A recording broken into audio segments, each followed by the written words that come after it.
and we were one of the lucky ones that didn't spend too much time in immigration camp. I'm one of 10, but only 7 of them are blood. And One the of rest, 10. yeah. Tell me about Africa. Tell me about where you grew up or where you were born. Yeah, well, I was young when we moved, Yep. so most of my knowledge is kind of just passed down from my parents. How was their life? Did they speak much about their growing up in Africa? Yeah, completely different.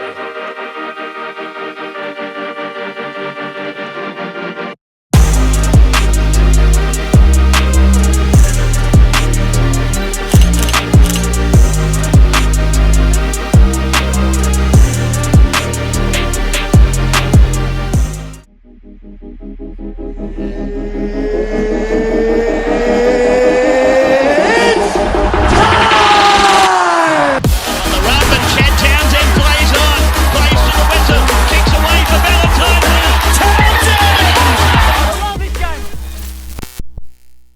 All right, what's going on, guys? Welcome back to another episode of the Chad Townsend Show. Please make sure you do like and subscribe to the channel. It really is appreciated. Today's episode, as always, is brought to you by playersgolfclub.com.au. Head over to the website. You can shop all the merchandise, T-shirts, hats, polos, membership. We've got it all. So please make sure you head over there, shop the latest drop, playersgolfclub.com.au. Now, today's guest on the podcast is one of our youngsters at the Cowboys. I'm really, really excited to have him on today. His name is Emarly Bitugane, mate. Welcome to the show. Thank you for having me. Mate, did I pronounce that right? Yeah, Is that that was right? good. Yeah, that was good. Good, Yeah. mate.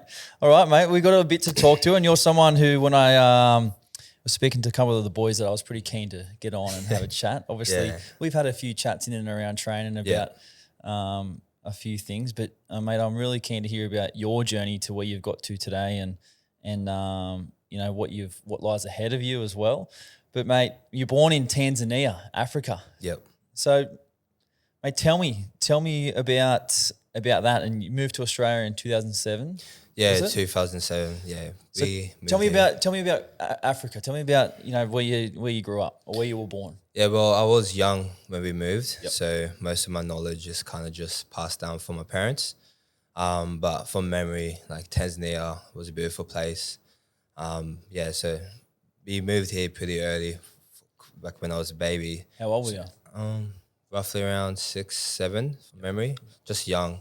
So yeah, so don't remember too many, just see pictures and I'm like, oh, that was pretty sick for me to be there. Yeah. Cool. And so you moved to Australia when you were about 6 or 7. Yeah. Why were the reasons you moved to Australia? At the time, there was a pretty bad war happening, and I guess my parents just thought it was better for us to move to Australia, just safety and more opportunities for us. So yeah, it was good to come here. And mum and dad did sacrifice a lot, so yeah, it was a big move. And did you speak to them about, I guess, much about how they grew up? They've obviously grown up their whole life, a lot of their time in Africa. Yeah.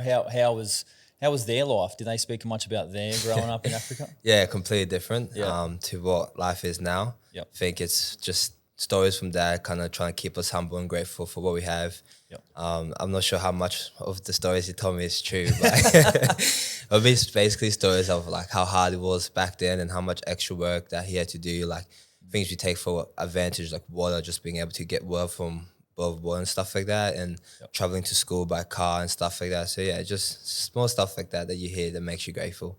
Do you know the process of how your parents go from, I guess, making the decision of wanting to move to Australia or migrate to a different country? Did they speak about, or they had to, apply for this or had to go and do this? Do you know much about that process? Briefly, I think the process was something, because we came through immigration and we were one of the lucky ones that didn't spend too much time in immigration camp. Yep. Some people can last years in there, but I'm pretty sure our turnaround was within months. And yeah, so my dad back in Africa was a pretty successful businessman, and mum had some work to do in a medicine background, and was working at a pharmacy. So they had to sell the businesses and just give up a lot and just move as quick as possible to come here. So I think the process was just around, applying for the papers, and which was expensive, but luckily at the time, a friend was able to do that, and we were able to come as a whole family. Whereas I know a lot of people kind of have to leave people behind sometimes because they can't afford it and stuff. So yeah, very grateful. Yeah, of course, mate. It's an incredible story. And you spoke about your mum and dad and the sacrifices they made. Tell me about, have you got any brothers and sisters? And obviously, you said you guys were able to stay together, which is amazing. Yeah. Tell me about if your brother and sister, your family. Yeah, well, I got a big family. I'm one of 10, but only 7 of them are blood. And the rest, 10? yeah. Oh, Jesus. Well, and the rest were basically like adopted by my dad when we were moving here. Yeah. And I sit in the middle. I got 7 brothers and the rest girls. And we're a pretty close family. So yeah, I love my family, really close to me. Yeah, it's really good. So you've got but geez, I didn't know that. Yeah, such a big family. That's cool. Yeah, it's cool. That's and you've all obviously been on this experience together, and I know your younger brother's playing footy as well, which we'll speak about him a little bit later on. But mate, whereabouts, I guess, from the process of can you remember when you sort of you were in that sort of holding period, and then you actually moved to Australia? Where did you guys go straight to? Was it here in Townsville? Was it somewhere else? Like, tell me a bit about that. We ended up at Woodridge, down Logan in Brisbane. Yep. So yeah, most of my childhood was there, and that's where I grew up. And we went there, and that's basically most I remember from my childhood. Yep. So we just grew up in Woodridge areas, and Logan's basically home for me. So yeah. And how was that growing up, being in Logan and in Brisbane? It was good. Yeah.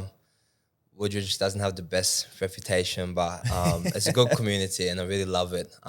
It builds character.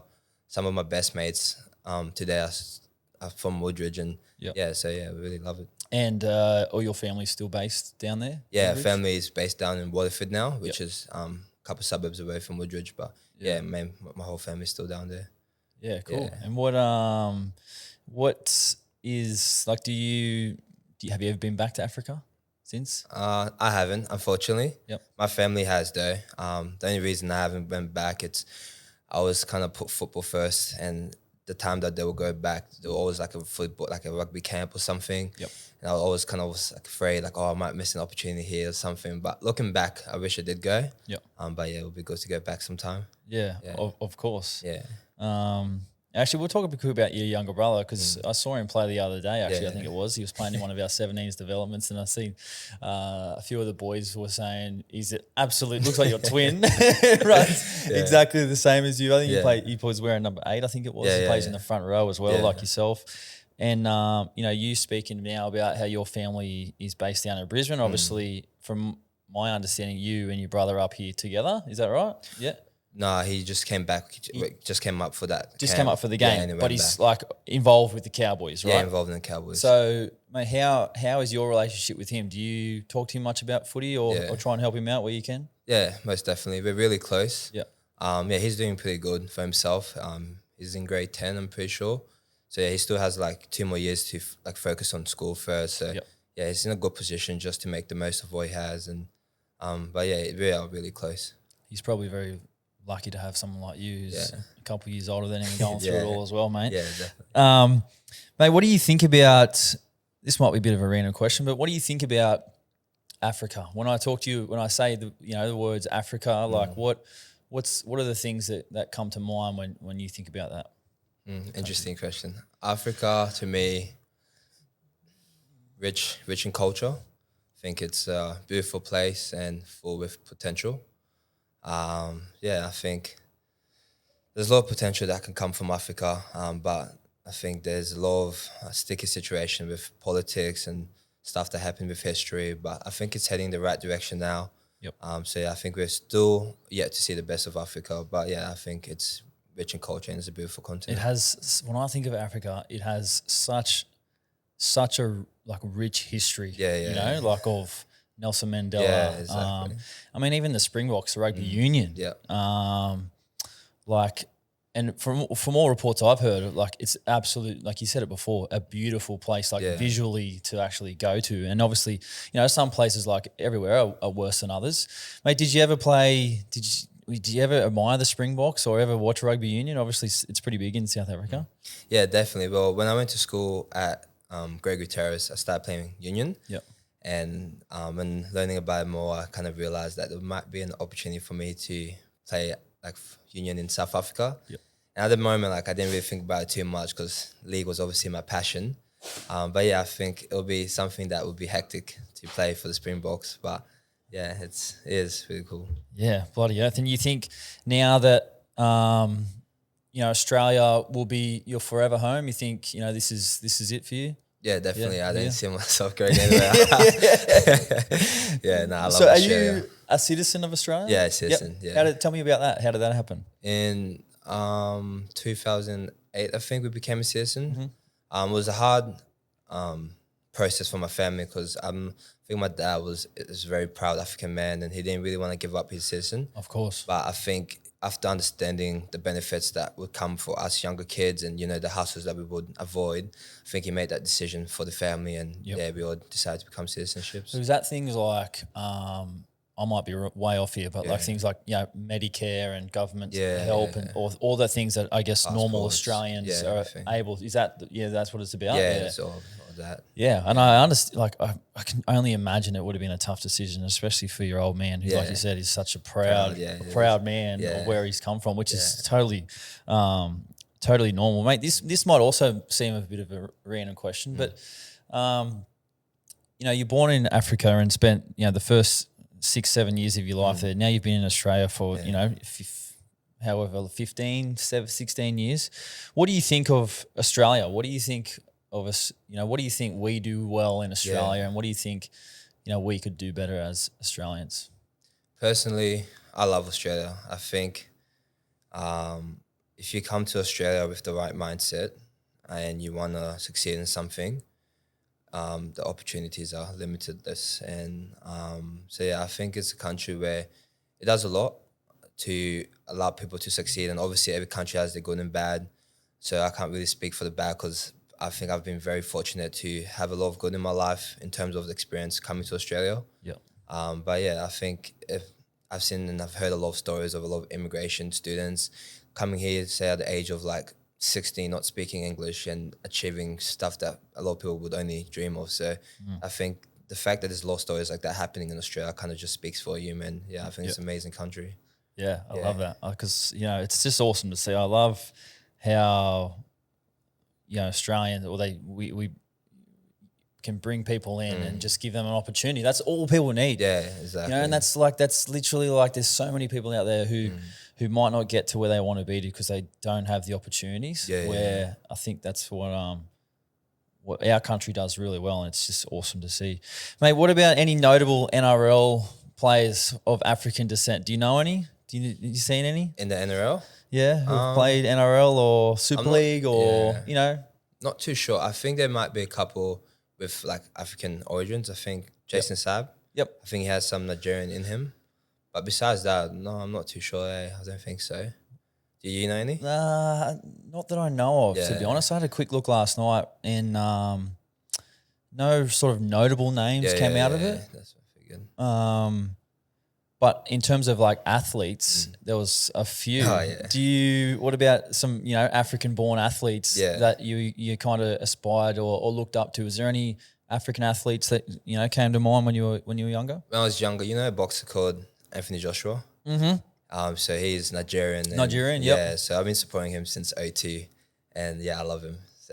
Just him as a person, as a boxer, like he's experienced the highs and the lows of boxing, and I think like he's never really allowed that to affect who he is. And just watching him as a kid is someone that I've always kind of looked up to. And I really like him. Yeah, I really like the way he goes about his business. He's really very humble in defeat, but also gracious in victory. He trains hard. Mm-hmm. He isn't like a bit of a showboat like a lot of those boxers can be. Yeah. And I would have to agree with you. I think some of the other ones that have sort of come across over the past couple of years, probably Francis Ngannou. Not sure what you think of him, but I think he's amazing story. He's got a really incredible story. And then you've also chuck in, Stylebender. Amazing story too. He's mate. They're doing some incredible things. It's probably going to be many more. I think it's just great to see again, because I think Israel, he lives in New Zealand now. I'm pretty sure. Yeah. You know, it'd be interesting to see how his story and where he grew up and how he sort of came to be living in New Zealand. Because I think he's a New Zealand citizen now too. If I'm right. Another one, there's this kid named Nestor Yadukunda. Yep. I think he plays soccer for Perth United, I think, and he's only 18 and he's already signed a Premier League contract and he's doing really good and he's killing it. So if you can look him up and see for yourself. It's a really good story. Look him up. And then another one actually in the NBA, Joel Embiid. Haven't heard of him. He plays for the 76ers, center. Yeah. He's from somewhere in Africa. It might be Nigeria as well, but I have to double check that. He's been in the US for quite a while, and now I'm pretty sure he's a US citizen. Now he's playing for US in the Olympics at the end of the year in basketball.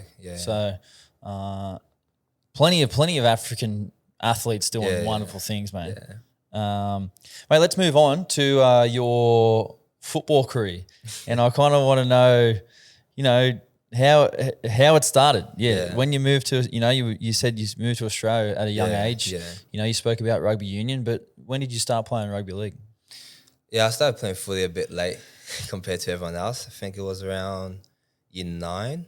Year 9 I started playing football, and there's actually a pretty good story behind it because the football team at the time was at Woodridge State High School.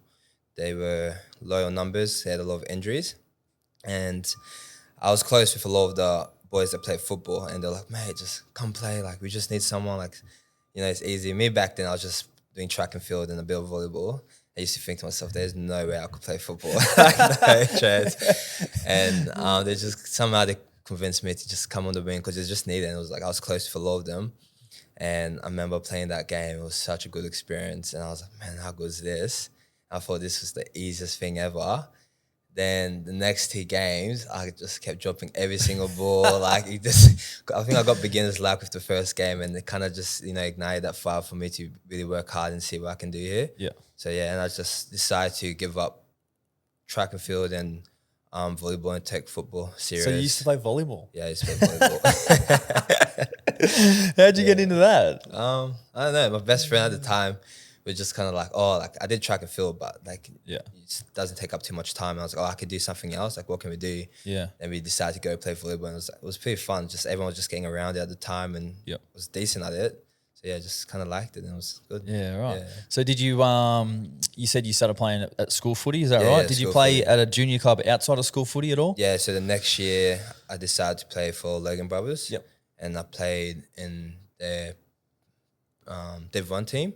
So it was good. So played Logan brothers and then moved to East Tigers and played in that Melbourne comp and kind of progressed through there. So how was your experience playing junior rugby league? Because, I've had a couple of the boys on now and a lot of the guys say, and me personally, growing up and playing junior footy with your mates, to me is some of the best times of my life I've had. You talk about going and having fun with your mates and playing before the game, having a play around after the game, going to the canteen, getting a Coke and a pie or whatever, a bacon and egg roll. Do you have fond memories of that type of stuff? Oh, definitely. I think especially my time around Woodridge and playing for Logan brothers, I had some of the best moments. The best way to sum it up, I've seen the movie Coach Carter. I'll say that's the kind of the vibe that was going through that time at Woodridge. We were a very underdog team. A lot of players kind of we made a good comp. I can't remember at the time. And every game was we were never the favorites. And every day we just wanted to prove people wrong. It was just laughs. And we still talk about moments that happened in the game that we kind of bully each other. Good times back then. Yeah. Awesome. And, you spoke about your journey and then you moved over to the East Tigers. Meninga Cup, I'm pretty sure was under 18s. Is that right at the time? Yep. So tell me about, how, I guess, the opportunity arose with the Cowboys. How did that come about? Well, because straight out of high school, I was in the Melbourne Storm system. Yep. Actually, let's go back to that. Sorry, we will touch on that. Tell me about your under 18s and then leaving school and then obviously the Storm. So how that came about. I was playing for Logan brothers and my coach at the time had a connection with the Storm. I think they just asked him like, "Oh, we're looking for an outside back who's fast and tall," and I think I was just lucky enough to fit the description. So then I got invited to some like camp that they used to hold at East Tigers, and Dane Campbell, he was the one that was leading all that. I remember going to my first camp and I saw these kids and I was like, holy, I must be in the wrong building here. Like these kids were huge. So I went there and did alright, and I think that's what led me to a Melbourne Storm contract after that camp, and that what made me move to East Tigers because they're affiliated with the Melbourne Storm, and from there things kind of just started progressing pretty well. And in year 10, that's when I got a scholarship to move to St. Joseph on the football contract. I'm a scholarship, sorry, and just played out my footy, and after that's when I headed up to Melbourne Storm. Yeah, right. Yeah. And how was your time with the Storm? So you were on contract there, still living in Brisbane? Is that right? Yeah, but then once I finished school, I moved. Then you moved to Melbourne? Yeah, I moved to Melbourne. How was that move to Melbourne? The first time you were able to move away from home? Your comfort zone. Yeah, out of comfort zone, living away from your parents who you've been with a long time. Yeah. Obviously all your brothers and sisters. Tell me a bit about that adversity. It was really good. It was a challenge that I accepted. I kind of felt at the time in my life I needed to leave Brisbane. I felt like I was too comfortable there. And I wanted to kind of experience, what life is on the other side and stuff in big cities. I was a bit nervous at the start. My parents didn't want me to go, but I was lucky enough to convince them to let me go. So I went to Melbourne. It was really good memories there. I enjoyed it. First preseason was hectic. I was like, how am I going to survive? But no, it was good. But COVID kind of brought that short. That was during that COVID season where the football comp got cancelled, and they were very limited and strict with like who can train and how many people can train at once. Yep. So COVID kind of made my Melbourne Storm experience kind of short, but it was good. Because there was a lot of players during that COVID times that it did affect, and obviously unfairly probably your age at that time probably the most. Yeah. Because obviously the NRL were kind of only concentrated on the NRL and getting the games back on the field. But then all the younger kids who were kind of in that development phase, that footy just never came back for the rest of the year. Yeah. And kids weren't able to play football for, 12 months almost. So a long period of time. How were you mentally during that COVID period?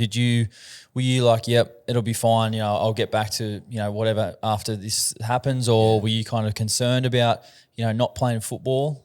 How were you? I think I was concerned because even with COVID, I think at that period people kind of stopped worrying about like, things that were important in life and like, are we going to overcome this as a community? Like there's a lot of things that COVID stopped, like school stopped, sports stopped. So at the end of the day, like I was very passionate about footy and I was kind of worried like, am I ever going to play football again? But then there was bigger things to worry about. Yep.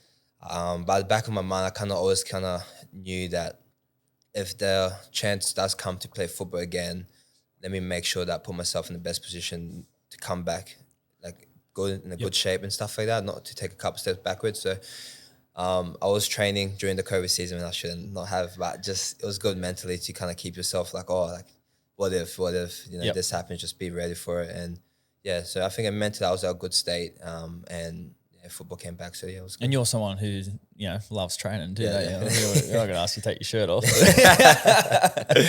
But do you think having that, I guess, a resilience or life experience of facing some harsh times and uncertain times, throughout your younger life, created you a bit of resilience when you got to that point of COVID and the uncertainty around that? Do you think, like, I've known you for a couple of years now. Yeah. Mentally, you've always, in my opinion, you've always been really strong. Yeah. Do you think that was at the forefront of your mind, your mental strength? Yeah, definitely. I think I've been fortunate in life to experience some hard times and dilemmas and things going the opposite, because it really does build character and resilience. Yep. So I think it kind of just has that placebo effect where it continues in your life, one thing leads to another, and you kind of just build this attitude like no matter what happens, you just can't give up. And so that's the best way to put it. I love that, mate. That's awesome. If only everyone had that. So, mate, after the COVID break, during when you said you weren't able to train with the squads and that, and they obviously put a lot of that junior stuff on hold, did you move back to Brisbane at that stage? Yeah. and then obviously you said you were able to just train. Yeah.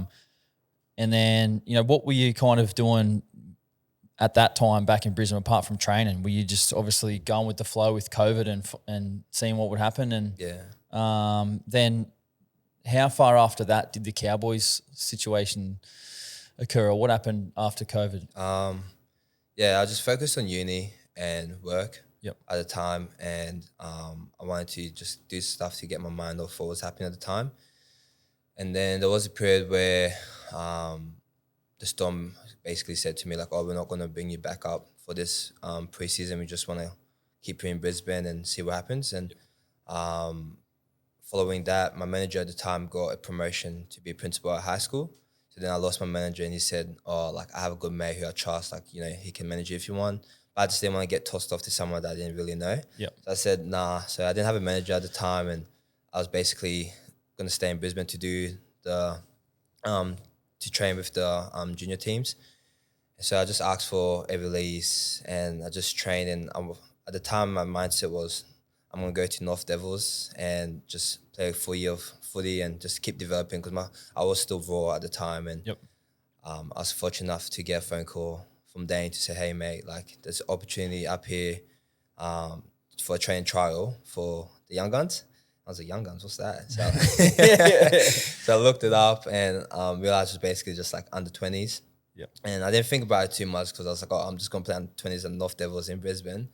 And I was like, I'm not going to move to Townsville. Like, like, I'm a city boy. I was like, it's too hot for me. But I don't know, something deep inside kind of said, like, go. Like, you don't know what might come from this, and you might regret it if you, like, don't see what might happen. Yep. It was only a training trial, so I just came up, and like, luckily things went well, and they signed me to a full year for the Young Guns, and from there just kept working, and now we're here. And tell me about your experience in the Young Guns. So for people who may not know, like you said before, it's like kind of our junior program of like under 18 to 20-year-olds, kids who can come in, and some, from my understanding, I think Young Guards, all the kids that live in Townsville or outside, they come and train. And I think personally, it's one of the best programs I've seen. I agree. Like our Young Guns program, with what they do and the coaching they get, the exposure they get to the programs that are very, very similar, if not the exact same to what we do in the NRL. Yeah. So how is your progression through the Young Guns? Tell me a bit about that progression, and also was there any guys in that program that you've seen kick on like yourself that are now in the NRL squad? Definitely. The Young Gun experience was really good to prepare you to be professional, because it's not a full-time gig. So most of the kids in the Young Guns still have full-time work, and they have to manage that with full-time training. Yep.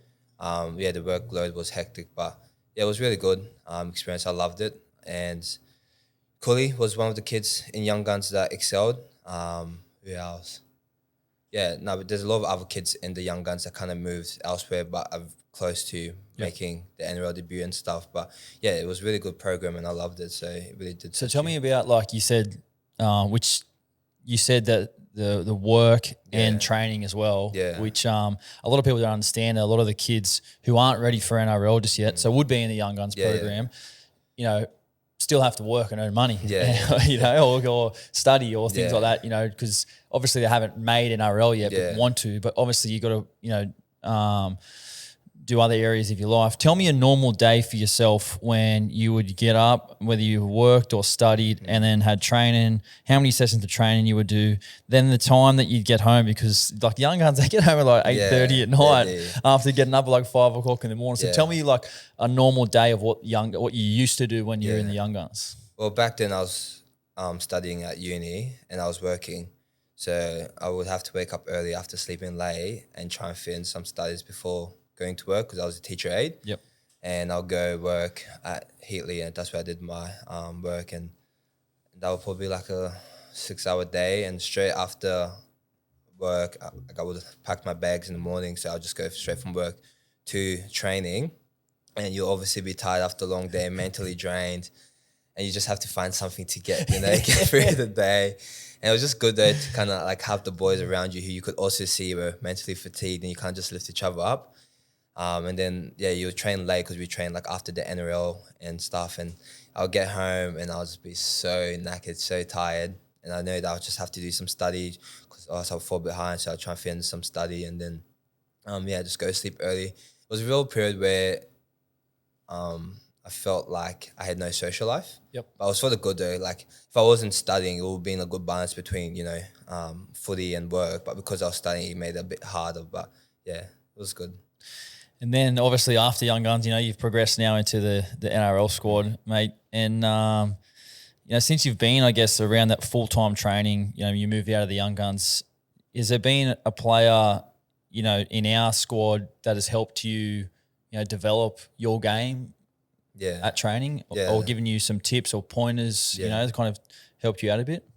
Yeah, Rubes will be a big one for me, I think, especially in the beginning. Like I'll always just ask him a lot of questions and he will like take his time to do some extras after training, and I'll ask him a lot of questions with some stuff that I was struggling with, and he would volunteer to do extras, as I said, which was really good. And also like some of the other middles where I'll just observe them and just learn visually, and Rubes would be a big one for me though.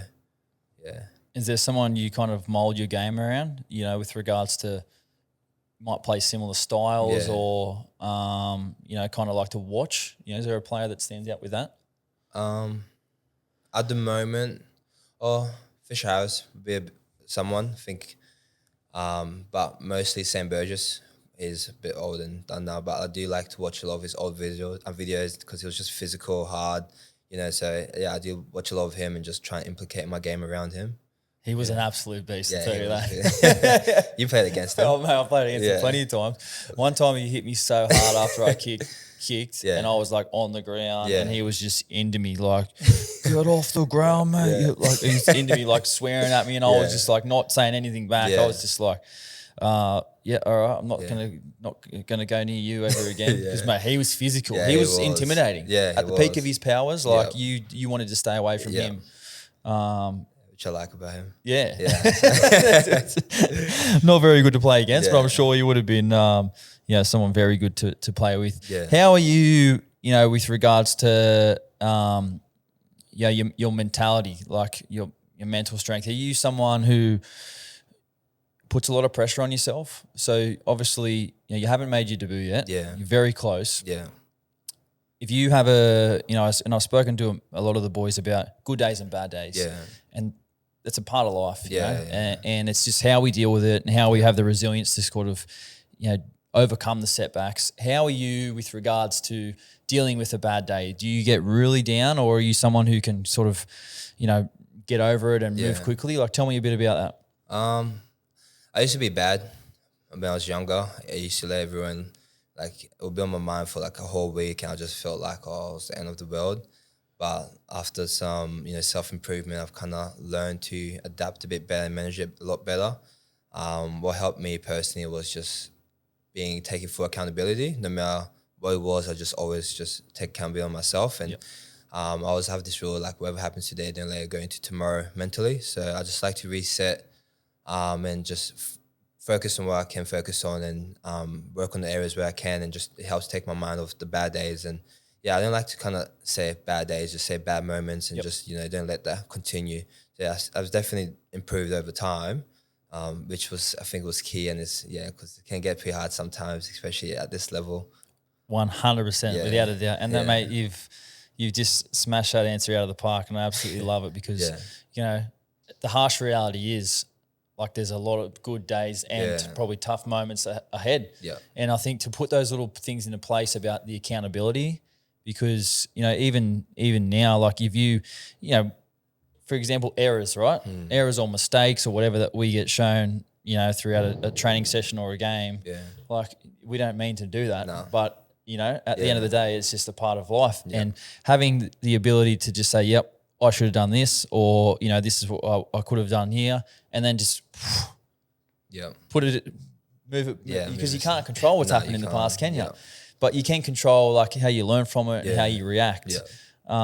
So, mate, I absolutely love hearing that, and it's going to keep you in good stead for what's to come. Are you someone who watches? Do you watch a lot of football? Yeah, for the teams I like. Who do you like? Obviously the Cowboys. Obviously, but is there any other teams you like? Yeah. You like the style of how they play or their I like players? watching the Storm. Yep. I like also watching the Bulldogs. Just not always. Like, you get enough footy in your life. So when there's a good game, you just watch it. And obviously the main games like State of Origin and stuff like that. Yep. But I do watch probably 2 or 3 matches a week. But Yep. Yeah. Yeah, awesome. I love that. Who was your favourite player growing up? Greg Inglis. Greg Inglis? Yeah, Greg Inglis and Sam Burgess, actually. Yeah. Yeah, definitely. So you are you officially a Queenslander too, by the way? Yeah, definitely. No.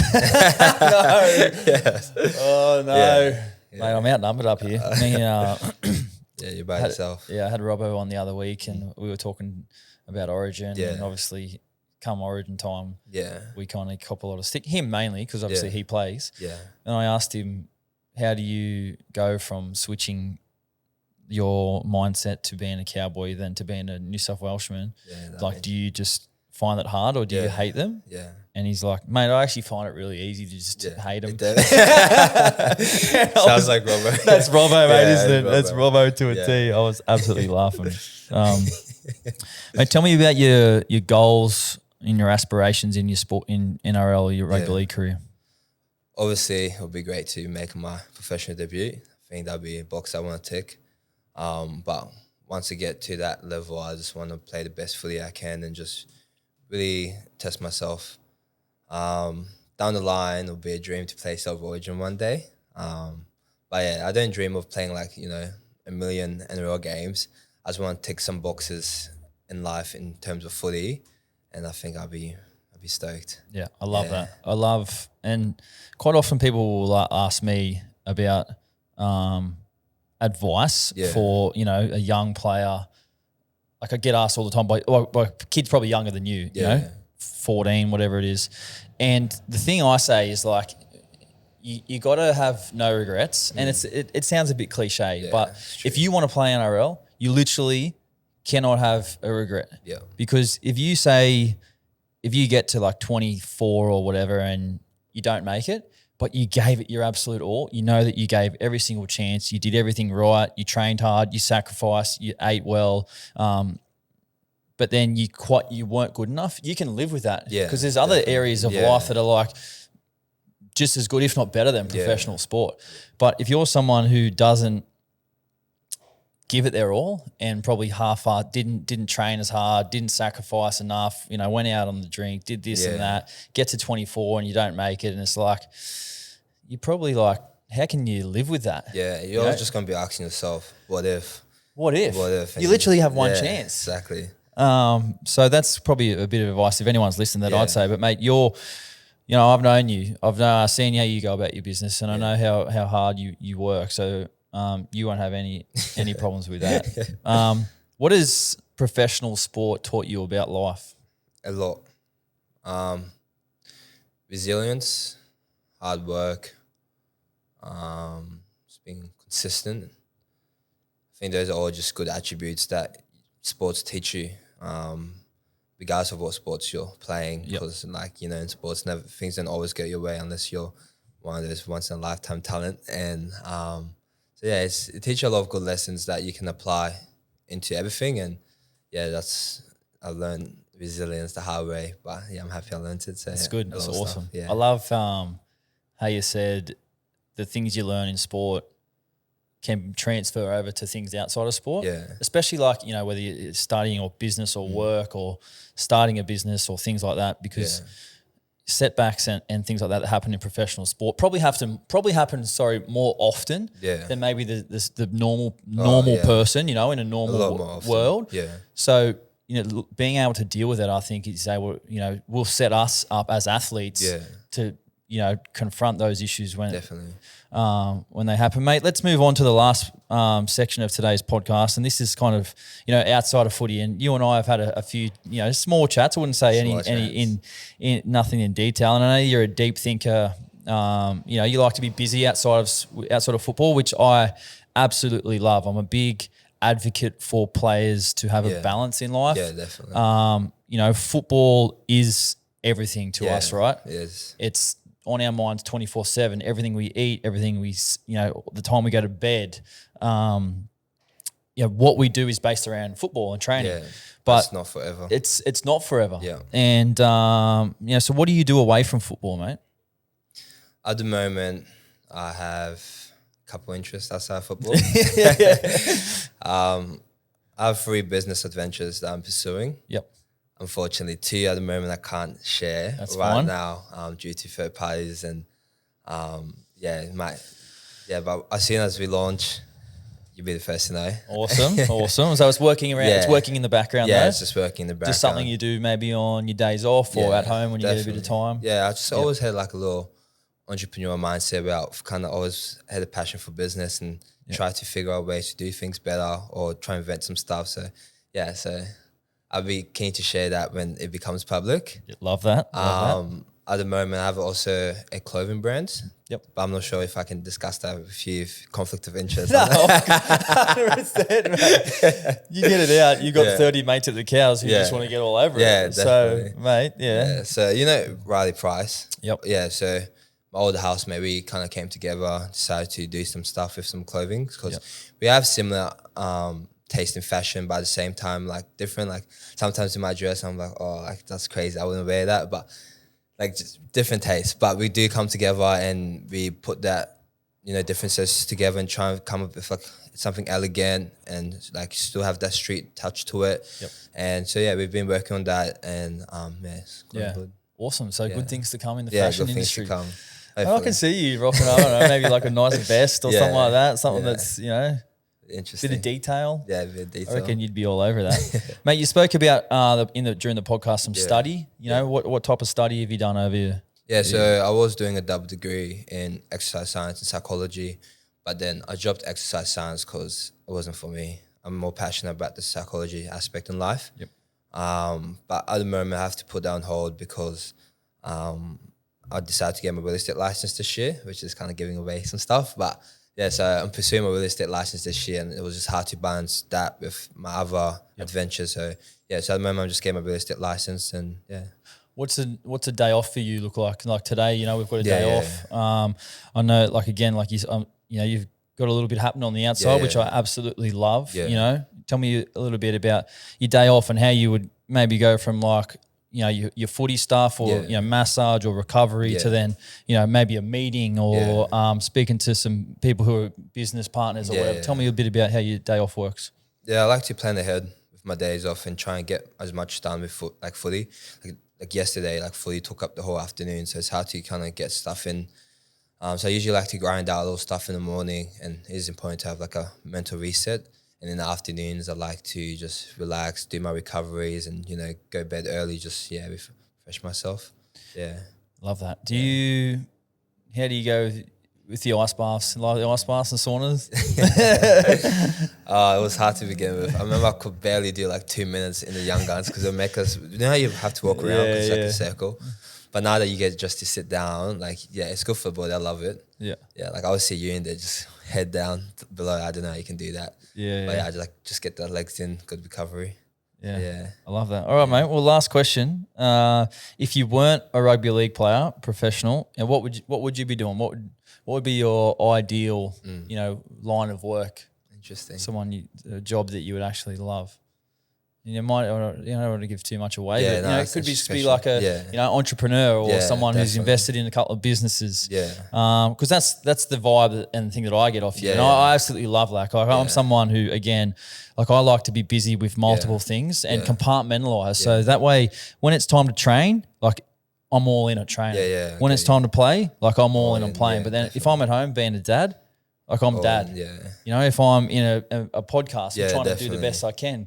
You know what I mean? So having that ability, I've found, and it's kind of come more naturally as I've gotten older. Where you understand you get your priorities straight, but also, and one thing that again you're big on is like having other areas. You're more than just an athlete, more than a rugby league player, definitely. And you've always been that. So, mate, is there anything? What would if you weren't a rugby league player? Is that what you know? Well, obviously, I'll say an entrepreneur. I always be an entrepreneur, but I do love sport, and it's just something in me. I won't stop competing. Yep. So I think I'll probably just be doing a different sport if I wasn't playing rugby. Yep. Probably boxing. Yeah. I love boxing, so I'll probably be doing a sport and still hustling in the business world. Yeah. Yeah. How about you? Yeah. If you wasn't playing footy. I'd love to be a golfer. Yeah. But again, like I'd be the same. I'd be the Yeah. same with what you just said. Like Yeah. golfer, you know, Yeah. I'd be invested or involved in other Yeah, things yeah. that I'm interested and passionate about. Yeah. Because if you're passionate about something, you know, you can make that your job or Yeah, you're part of your day. Yeah. If you're that passionate about it, like, is it really work? No. You know what I mean? When you Yeah. love turning up every day, like we love turning up to training. Yeah. It doesn't feel like a job. Yeah. Because I just love doing it. Yeah, exactly. Regardless of throughout the trials, tribulations, Yeah. the highs and lows, Yeah, you just keep turning up. exactly. Mate, that's it, buddy. Amazing. Mate, thanks so much for coming on. Yeah, thanks I for appreciate having you me. sharing your story. And obviously, you know, your story is one of a lot of resilience, a definite incredible journey to where you are today. You got so much ahead of you in rugby league and outside of rugby league. And mate, like I said, I appreciate you coming on. Thanks for having me. It's been a pleasure. Cheers. Well, that's it, guys. If you enjoyed today's podcast, please make sure you do subscribe to the channel. Really do appreciate it. And drop us a comment as well. And we'll see you guys on the next episode.